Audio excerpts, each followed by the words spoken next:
तो ये देखिए, ये जो कंज्यूमर इक्विलिब्रियम है, कंज्यूमर इक्विलिब्रियम में और थ्योरी ऑफ डिमांड में बड़ा इंपॉर्टेंट टॉपिक जो फाइनल एग्जाम में आएगा वो क्या आएगा। पहला topic relationship between total utility, marginal utility and average utility. इसका कर्व के साथ एक ही कर्व जो ऐसे बनता है, इधर टोटल यूटिलिटी, उसी के जस्ट नीचे मार्जिनल और एवरेज यूटिलिटी का वो वाला कर्व देखना है। Relationship between total utility, marginal utility और एवरेज यूटिलिटी देखना है। दूसरा टॉपिक इसमें इंपॉर्टेंट है consumer equilibrium two commodity case, जिसका फॉर्मूला है MUX divided by PX is equal to MUY divided by PY is equal to marginal utility of money MUM। यहाँ X denote करता है फर्स्ट कमोडिटी, Y डिनोट करता है second commodity और M denote करता है जितना दोनों कमोडिटी पे कंज्यूमर ने पैसा लगाया खरीदने में। तीसरा टॉपिक जो आपको है इंपॉर्टेंट वो है indifference curve and its properties.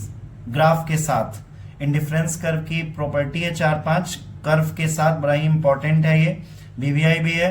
उसके बाद आते हैं हम थ्योरी ऑफ डिमांड में।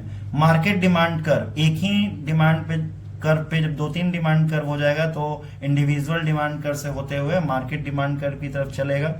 दूसरा टॉपिक थ्योरी ऑफ डिमांड में है assumptions and exceptions to the law of demand. Law of demand मतलब प्राइस बढ़ेगा तो क्वांटिटी डिमांड घटेगा किसी भी गुड्स की कंज्यूमर के द्वारा, और प्राइस घटेगा तो क्वांटिटी डिमांड किसी भी कंज्यूमर की गुड्स के लिए बढ़ेगी। तो उसका एजम्पशन क्या है, किन किन चीजों को मानेंगे तभी लॉ ऑफ डिमांड काम करेगा माइक्रो इकोनॉमिक्स में, और एक्सेप्शंस मतलब किन किन चीजों को छोड़ के लॉ ऑफ डिमांड ऑपरेट करेगा मार्केट में। उसके बाद law of diminishing marginal utility भी बड़ा इंपॉर्टेंट है इसमें।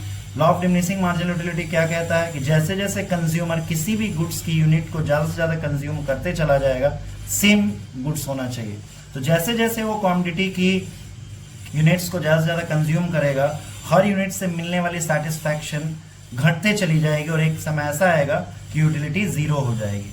लास्ट टॉपिक जो आपका थ्योरी ऑफ डिमांड से बड़ा इंपॉर्टेंट है, change and movement in demand curve. अब जैसे मूवमेंट का मतलब क्या होता है, मूवमेंट का मतलब होता है या तो कॉन्ट्रैक्शन या फिर एक्सटेंशन। एक्सटेंशन और कॉन्ट्रैक्शन सेम डिमांड कर्व पे होगा, और इसमें शिफ्ट इन डिमांड कर्व मतलब इंक्रीज और डिक्रीज इन डिमांड कर्व। वहां पे सेम डिमांड कर्व पे चीजें नहीं होंगी, अगला डिमांड कर्व इंक्रीज होगा तो आगे बनेगा, पिछला डिमांड कर्व डिक्रीज होगा तो पीछे बनेगा। चलिए हम नेक्स्ट वीडियो में बात करेंगे